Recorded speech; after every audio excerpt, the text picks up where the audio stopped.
sahoba nohatta bir tushkunlikka tushgan holda o'tirardi. Payg'ambarimiz: "Ey Abu Umoma, sizga nima bo'ldi?" deb so'radi. "Ya Rasululloh, g'amlar ko'p, qarzlar ko'p.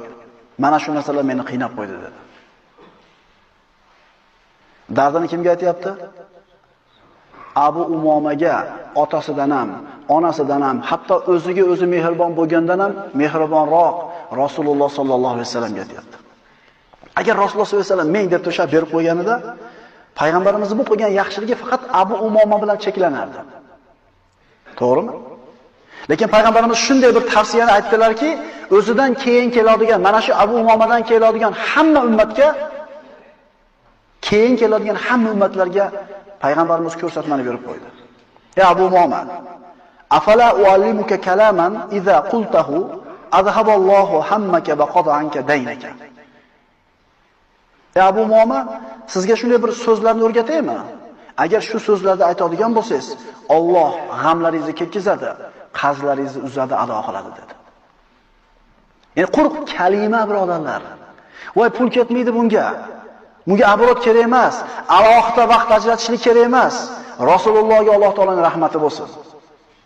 Shunday bir duoni o'rgataymi? Shu duoni o'qisangiz, g'am ham ketadi. Har qancha katta bo'lmasin, Alloh taolo uchun hech narsa emas sizning g'amingiz. Va qarzingiz har qancha katta bo'lmasin, Alloh uchun hech narsa emas. Faqat ixlos bilan ijobat bo'lishiga ishonib turib ochishlik kerak bu duoni.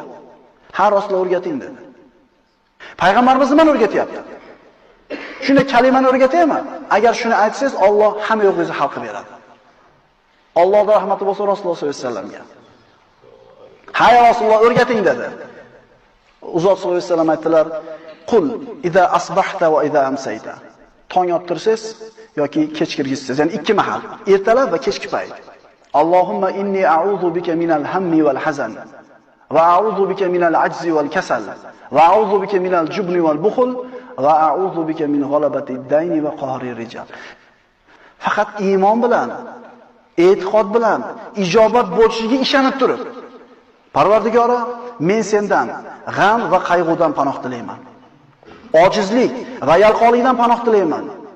Qo'rqoqlik va baxillikdan panoh tilayman. Qarzlarga yengilib qolishlikdan va kishilarning qahriga qolishlikdan panoh tilayman. 8 ta narsa.